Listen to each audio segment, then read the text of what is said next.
Okay. Good morning, everybody, and thank you so much for being here today, and thank you for your patience as we had to reschedule from last week. I appreciate you being so flexible. But today we're going to talk about how to complete your 2019 Gifted Education Report. We've made some changes this year through single sign-on to hopefully make it an easier process for you, but we're going to go through for those of you that are new, those of you that are veterans that have forgotten or have some questions. So we're going to go through that information today. For those of you that are new, my name is Robbyn Glinsmann. I am the Director of Gifted and Talented here at the Oklahoma State Department of Education. On this screen is my contact information. So there is my office phone number and my email address. So as we're going through this presentation, you can write that down. As you're going through the process, once the window opens and you have questions, always feel free to reach out to me. There at the bottom of your screen, you will see a bit.ly address. That bit.ly /2019 GT report will give you all of the slides. So that'll make all the slides available to you. We will also be posting this webinar on the State Gifted page. So the same page you went to register for this webinar, tomorrow that will change from register here to view recording. The slides will also be posted there. So you'll be able to access this at any time on demand. So you're able to have all of that. The three things that we're going to cover today in our webinar is we're going to understand the 2019 Gifted Report.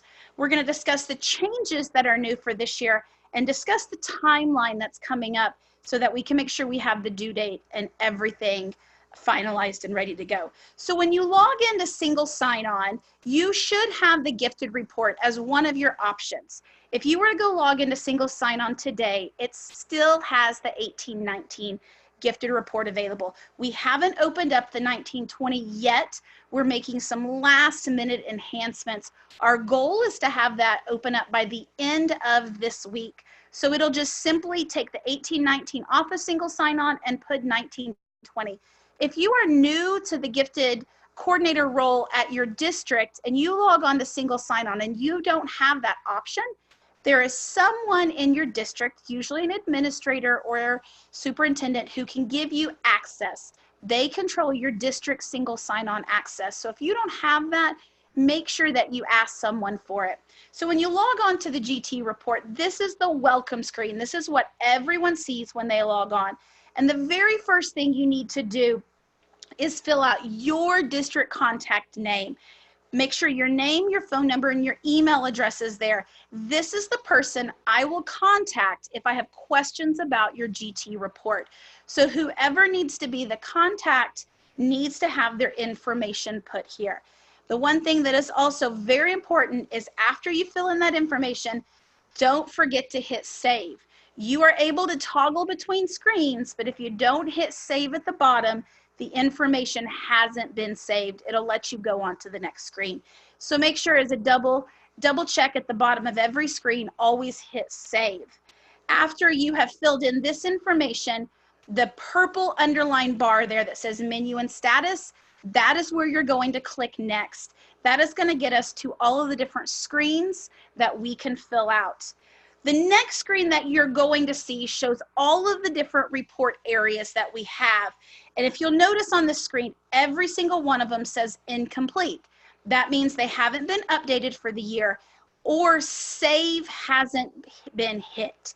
So that you need to make sure you click that save at the bottom so that each one of these is saved. Everything that is blue or purple underlined allows you to click into that report. So if you're on this menu and status screen, you can toggle between each of the pages and move between the sections.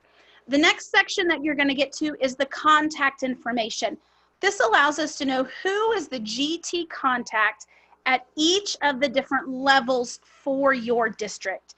Now, you'll need to put their name, email address, talk about what duty they hold, and their phone number. If you are the person that does it at all three levels, we still have to have your name in all three levels, in all three of the sections. So even if it's the same information, we still need you to be in there. If you are a dependent district and you don't have a high school, just leave the high school off. If you're a district that still has a junior high, just consider middle to be the same as junior high. And then don't forget, we're going to hit save at the bottom. Now this screen allows you to get to the next section one of two ways. And we'll get there in a second. But when you go back to this page, if you hit save at the bottom, your incomplete will move to save. Your incomplete will now say saved, and you know that you've successfully completed that option. So the menu and status screen shows you your update for your report. You can toggle between sections through that menu screen. It will always have across the top all of the sections available, so you can also tap toggle up there. You can also hit previous or next. So there's multiple ways to move between the pages of this report. After student contact, the next thing that comes up is your student count. This is the one that probably we get the most questions about. Your student count for your GT report is automatically populated. You will not see it on your report. You'll get this box here that says that the information comes from your consolidated report. So the student count that is run on October 1st, those numbers that are pulled from your district from the WAVE go in and populate the consolidated report. Once your district has completed the consolidated report, those numbers leave the consolidated report and now populate the GT report. So you don't have to input those numbers. When you get to this screen, there's actually nothing to do. Like I said, the student count automatically is pulled from the consolidated report. So this is just a pass-through screen, and you'll notice that there's actually nothing next to student count on the menu and status screen. It's completely blank, and that means that there's nothing for you to fill out. So what else brand new this year is our exceptions page. We've always had the exceptions page, but you've had to go in and fill in that data yourself. Well, this year, all of the information from this page is going to be pulled from the WAVE. So the very first question talks about the number of identified but not served students. So these are students who have refused services for multiple reasons. Either the parents refuse services, or the student, or there's another reason.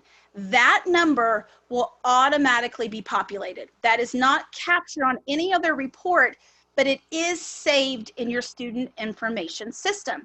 So you need to make sure that before that October 1st child count is done, that you update within your student information system any students who have denied services. Now, usually underneath there's been check boxes that say, why did the student deny services?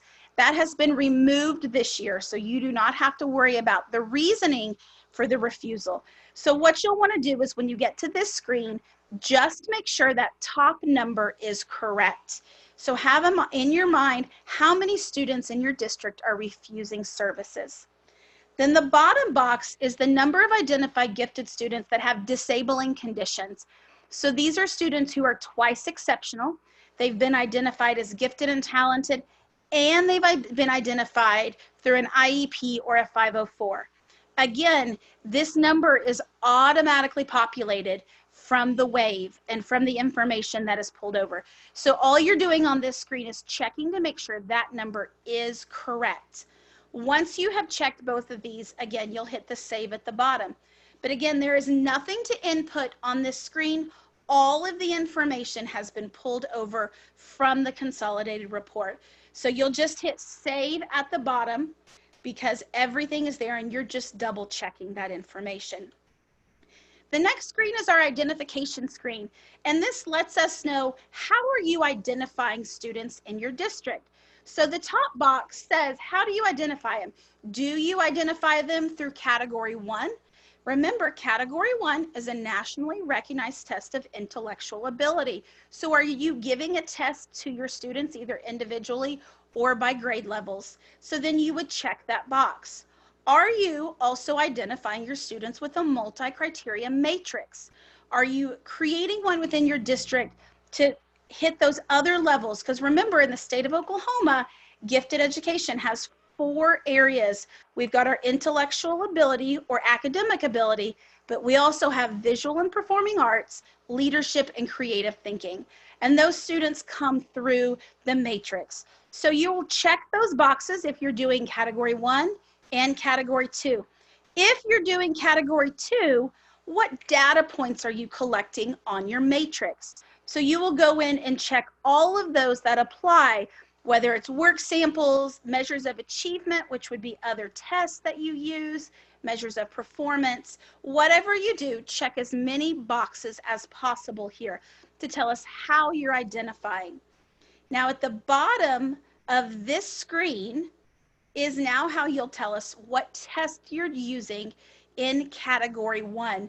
So many of you choose to do multiple tests in your district based upon either the grade level or the level of screening that you do. So if you use more than one, check more than one box. Check the ones that are on there. You'll notice we have an other option. If there is a test that is not listed that you use, please check the other box. But remember, when we identify a student for gifted and talented, it must be a nationally recognized test of intellectual ability for category 1. We cannot use the state test, the ACT, the SAT, STAR, or any other benchmark that your district uses for category 1. Now, if you're using them for category 2 as a data point, that is fine. But this bottom section is only for category 1. So do not type anything in the box unless it is a category 1 assessment that is not listed. Page 5 of your report is your programming options. So what have you identified within your gifted education plan for your district of how you're going to serve your students? We have a whole list of options that are available here. You will check all of them that apply, whether it's elementary, middle school, high school, however you serve your students, you will check every box here that applies. And don't forget to hit save at the bottom of the screen. Check all of them, even if it's only for 1 or 2 students, or even it is just at one level and not the next. Give us an overall picture of how you're serving your gifted students. Next, we come to our budget page. And when you open up your gifted report, your generated amount will already be populated in your report. If you're curious right now at this point, before the report opens, of how much money your district was given on August 1st, on the State Department website, on the GT page, I have linked a spreadsheet that has all of the August 1st allocations. And you're more than welcome to look at that. But you will have a generated amount already at the top. And then as you input, this page will add up the numbers for you. And at the end, the two numbers need to be the same. Now you can go over if your district chooses to put in some of your general funds, but the screen will not let the bottom amount be less than. You will get an error and be asked to go back and recalculate those. So there are 2 things you need to think about as you plan to spend your gifted money in your budget. The first area is your categories of funding. We have 8 categories here down the left side of the screen: salaries, benefits, professional services, and so on. And those are the categories, the broad topics of where your money will fall into. So you'll think about, okay, so it's going to be a salary. We're going to put money in salary. Then we break it down even further. Is that salary going to be used as instruction? So a teacher in the classroom or your GT specialist? Is it guidance services? So are you helping pay for a career counselor or your AP coordinator, paying part of their salary? Is it someone who's an instructional coach? So that would be 2210, their improvement of instruction. Maybe it's your GT district coordinator, so then that's the curriculum development. So you can see here, we break it down even further. So for this, you will just put in the dollar amounts. You do not need to put commas in, and you must make them whole number values. And so you will put those dollar amounts in and then give reasoning. This doesn't have to be a paragraph, just statements. Salaries of GT teachers, field trip for the end of the year, curriculum, art supplies, on and on. So you'll need to list a budget narrative for each one of the areas that you did. And then this page, like I said, will automatically add your columns and rows up so that bottom total. And again, it will not let you leave this screen unless the numbers are the same or your total amount is more. The next page we get to is our personnel page. And this is the page that we probably also have many questions on. So we're going to go line by line here so we can think about this. The first question says, how many teachers in your district work with identified gifted students? Now remember, our gifted students are identified as gifted, and they are gifted all day long. So this is every teacher who comes into contact with that student, not just their gifted and talented teacher. So if they are a 6th grader and they switch classes and they go to 5 teachers, then 5 teachers teach that gifted student that day. At the elementary school, this also includes your music teacher, your art teacher, your PE teacher, your librarian. Anyone who instructs a gifted student during any portion of the day needs to be captured here. Now, for our large districts, I know that number can get pretty big. So your best estimate would be fine for here, but we're really wanting to get a global picture of how many teachers are interacting with your gifted students on a day-to-day basis. Your next one, these are your full-time GT teachers. Full-time teachers who only work with your gifted students. So these could be your AP teachers, your honors courses, if they do a pull-out program or they push in. Who are your teachers that work with only GT students? Now, at the high school level, you may have a teacher who does 3 or 4 sections of non-AP and a section of AP. She can still be included, or he can be included, if their schedule is split between the two, but we're looking for those that are specifically put in place for our gifted students. And then next, we want to know, do you have any teachers in your district that have GT certification? It is on their teaching license right now, or do they have a college degree in that? So that number would go in there. It defaults to 0, but if your district has 0, just replace that 0 with another one before. It won't allow you to keep the default 0, so just change it out. Next, we ask this question about how many of your teachers have had coursework in gifted and talented, but they're not quite certified yet. And when we say coursework, we mean GT specific coursework. So GT classes. It doesn't count if your teachers took that exceptionalities class in teacher prep that covered all exceptionalities from special ed to giftedness, because gifted was just one portion. We're looking at GT specific coursework, whether it be in their undergrad or graduate studies. So how many teachers have done that work yet but are not quite certified? You'll add that number in there. And then lastly, we're just curious, how are your teachers receiving training?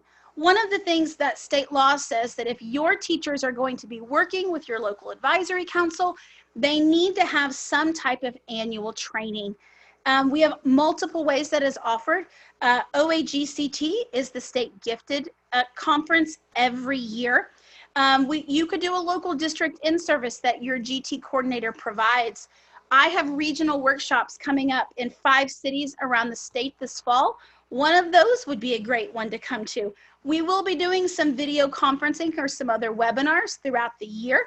So if you plan to attend that, or if you plan to attend the National Gifted Conference this year, it's in Albuquerque in November. So just check there. How are you planning on receiving PD for your gifted teachers within the district? And then don't forget, at the bottom of the screen, make sure that you hit save. And the last screen that you get to is your plan update. This just allows you as a district to see the last time your gifted education plan was updated. When you pull up yours, this here will have a date automatically populated in there. And we want you to take a look at that date. We ask that your gifted plan be updated every 3 to 5 years so that you're utilizing best practices and those that are research-based. Updating your plan is very easy. We did a webinar on it last spring that is still available on our state gifted page, or I'm more than happy to have a conversation with you. So once you look at that date and you decide, you then move to the next box and you say, yes, we need to make changes, or no, we don't need to make changes at this time. Like I said, making changes is a simple process, and it's just as easy as emailing me. You can go through your plan and make updates and then send the plan to me, or we can have a conversation of what would be best in updating your plan. Updating your plan is a two-step process. It must be approved by the Oklahoma State Department of Education, and it must be approved by your state or your local board of education. We prefer that the state update it first, because if it gets to me and there's some changes that need to be made, I can have that conversation with you and we can work collaboratively to do that. If it goes to your board first and then comes to me and we have to make changes, it then has to go back to your Board of Education. So coming through the state first is easy. That doesn't have to be done by October 15th. It says it should be done. This is a great time to be thinking about the changes. Another great time to be thinking about these changes is the spring. The spring is a great time to get your local advisory committee together, think through these changes, and then create those changes, revise your plan, and then you're ready for next fall, so fall of 2020. Whatever works best with your district, but it's simply just emailing me. My email will be again at the end of this presentation, or you can find it on the state gifted page. So that's all of the steps for the gifted plan. We've tried to streamline it this year, make some changes and update it. After, again, each one of these will change from incomplete to saved without errors. When every one of those now says save, then it is time for your district superintendent to log in and they hit the certify button. That then signals to me here at the State Department that your district's GT plan is ready to be reviewed. I get the pleasure of reading all 500 of your reports. I'll read through them. If at any time I have any questions, I will contact you immediately and talk about those pieces. And then what I do on my end is I reject the report. Rejecting the report means I send it back to you. It's opened back up on your single sign-on so that you can make the changes. I also will go into this menu page and I will reject the specific pages that have problems so that you'll know exactly where to go in and make your updates and make your changes. Once you make the changes, you hit save. Again, it moves from rejected to save without errors. When all of them again have reached saved without errors, your superintendent again can just recertify it. So it's a simple back and forth process that we do to make sure that we have a report that captures everything, because this data is then collected from all of the districts across the state and it goes into a gifted report that is given to the Board of Education and to the legislature. So we want to make sure that we have the most recent and current and up-to-date information. Now, many of you want to know, after your report is done, many of you want to know what it looks like. What was that student count that you didn't get to see on that screen, or you print them for posterity's sake to save? So at the very top of single sign-on, you see this purple bar, and then there's one that says reports. If you're wanting to copy it or get a copy, you would just click on that report. The next screen that's going to come up is the reports page. On this page, you have two options. One option is a blank gifted report. Some of you like to complete or print off a completely blank report so that you can go in and handwrite the data in there, especially since the new report isn't open yet, or you hand out the pages to different areas across your district for them to complete, and then you collate it back together. So sometimes that blank district report is nice. You also can get a copy of the district gifted report. You also have access to multiple years of your report. So if you are brand new to your district and you're curious, what did they do last year? Or how was the budget spent last year? You can just click the fiscal year drop-down box and you can see you have 10 years worth of data right there. As soon as you hit the date that you want, you have two options. You can print it into a PDF, or you can export it to another type of file. When you do a PDF, it pulls it up. If you're curious about the student count that is populated, this is how you find out what is being put into your GT report. You would simply go in, click 2019, and hit PDF, and then a PDF is going to pop up. And then on page 3 will be the box, and it will have all of your student data in there. That is a great thing to look at. If there is a number wrong on there, that means that that number didn't get moved over from the consolidated report. That's an easy phone call or email to me, and we can backtrace where the problem happened. We can make changes with the wave pool, the pull from the wave, or we have data people here in our department that are happy to help with that. So that student information count is really helpful. So that sums up each of the pages. It's pretty easy this year. I feel like there's a really great flow. We've tried to make it easy for you to access. The big changes to be aware of is on page 3, which is the exceptions. All of that data is now being pulled from your student count, so you do not have to access that information anywhere, and there is no reason for refusal of service, so you do not have to put that information on there. This year, you will also notice a new feature that you must submit your GT report after your consolidated report is certified. Many times districts want to go in and do that GT report first because it's so easy and the data is right there at your fingertips. But if you certify that GT report before your consolidated report, no numbers are pulled into your GT report. Nothing will be pulled in, because the steps we need to take is the October 1st. Here's where the timeline, the steps we need to take. So the GT report will open this week. And then October 1st, the child count will be taken. That child count will pull from your student information system all of the children in your district. That data is then put into the consolidated report. Your district will go site by site, make sure those numbers are correct, and then your superintendent will certify the consolidated report.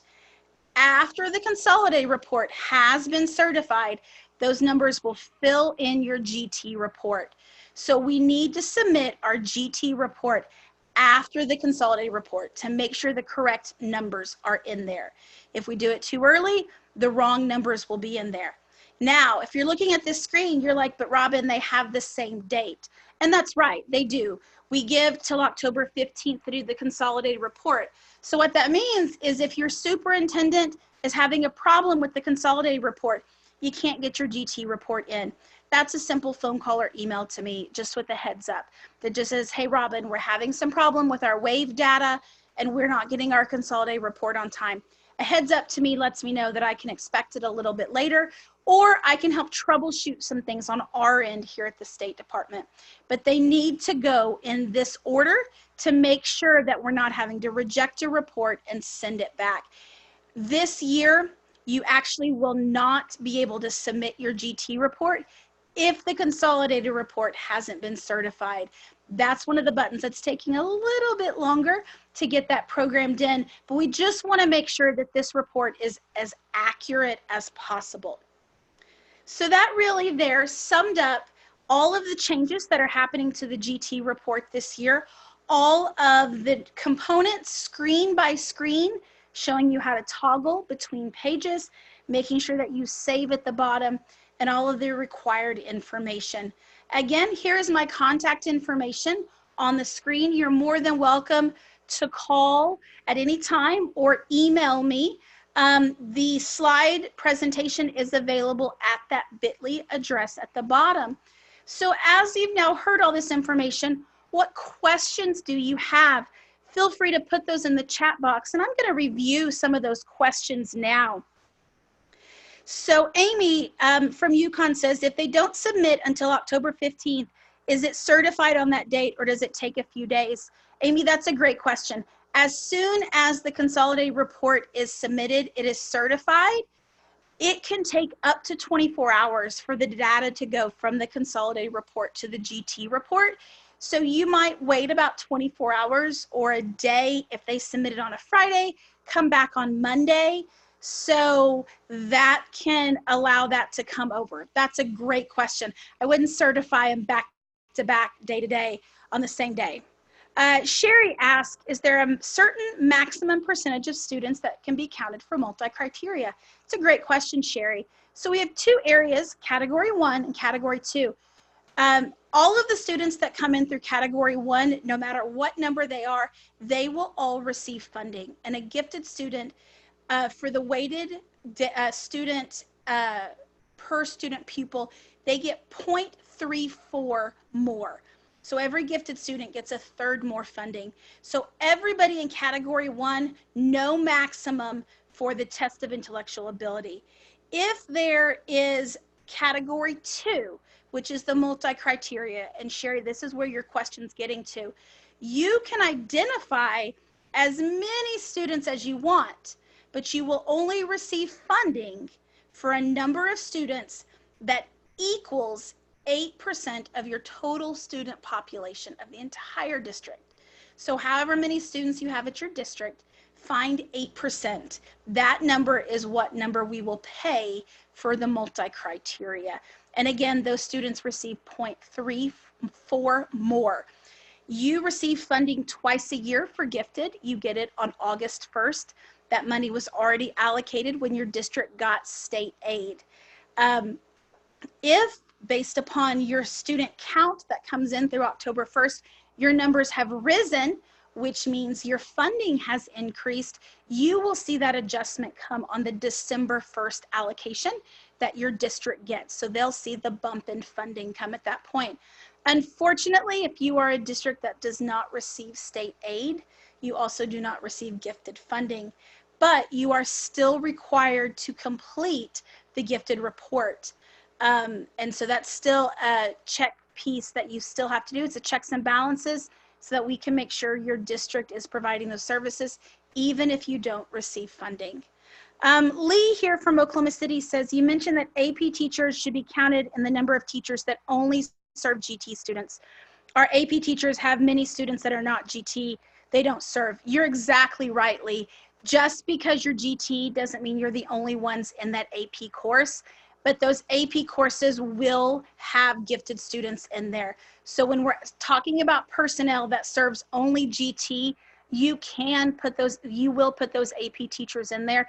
Even though the class roster will be GT and non-GT, those are classes that we're providing for the differentiation to allow our gifted students, because our AP classes are going to be modified in depth, in breadth, and in pace. And so those are modifications that we allow. So Lee, you will put the teachers in that teach AP, even if they have non-gifted students. They'll go in that GT category only. Tammy asked, we are still placing students from a secondary assessment for category 1. Do they have to be placed by October 1st? That's a great question. They do not have to be placed by October 1st into your student information system, but they will not be hit through, or they will not be pulled from that October 1st to be funded for this year. So if you test after October 1st, that is fine. They just will not get counted in this year. They will get counted on next year's GT report. And we understand that the first of the year is such a busy time, and that getting classroom procedures and other assessments taken care of, that the GT assessment on top of that could be a lot to do. So you are more than welcome to test after October 1st, or you can test in the spring. But if they're not coded gifted in your student information system on October 1st, they will not be pulled over. I know we have till October 15th, but remember, all of the data that's filling in the reports is all coming from that October 1st report. So we'll just not get them counted for this year. They'll get counted for next year, and that'll bump next year's funding up. So if you don't get them in, that's fine. We'll just get them in there for next year. Do students need to be tested yearly with an intellectual ability test, or can we decide how often in our district policy? Can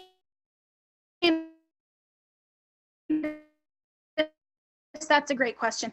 It is not a yearly decide when and how you're going to test for test of intellectual ability or category 1. Some districts will do it every year at the same grade level. So 2nd, 3rd, 6th, 8th, they'll pick one grade level and they will test every student. That really is best practice because it allows for every student the chance to be identified. Some districts do it on a one-on-one basis as students are identified by parents or teachers. However you do it, make sure you're following what your gifted education plan says. So if you're not really sure, go back and find that gifted education plan, find it in your district files and see. If you're having trouble locating it, let me know. We keep a copy of everyone's gifted education plan here at the State Department. I'd be happy to help you out with that.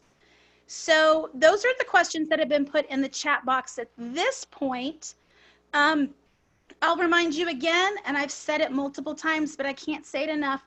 Consolidated report certified first, gifted report certified secondly. That makes sure that we get the right data in there. The wave will pull over students on October 1st. Gifted report should be open by the end of this week. We're making those last minute adjustments, making sure all the bugs are out. If we find that it doesn't open till next week, I will change the deadline. I will change the deadline so that you are not rushed to get it done. I want you to have ample time to A, serve your gifted students, and then B, do this report on top of that. So if we have any more delays with the report opening up, I will change the deadline. That information will be sent out 3 different ways. 1, I will update our gifted page on the State Department of Education website. I'll put a large message across the top of that page. Secondly, I'll send a message out through our gifted newsletter. If you don't receive our gifted newsletter, it's so easy to sign up. You just go to the State Department of Education website, scroll all the way to the bottom of the homepage, large box that says sign up for newsletter. I send that newsletter out about once a month. Any updates, deadlines, things like this, I send out so that you get it right to your inbox. And thirdly, I will send it out through the administrator's newsletter. The State Department sends out a newsletter every Tuesday at noon that gets information out to administrators. So I'll make sure that if we do change the deadline, it will be put into those 3 places. I really appreciate you taking time out of your morning to come be updated, get the latest information. And those of you that are watching from the recorded webinar, I really appreciate you taking time out of this. Again, my information is on the screen. If there's anything I can do, don't hesitate to call. Thank you guys so much and have a great day.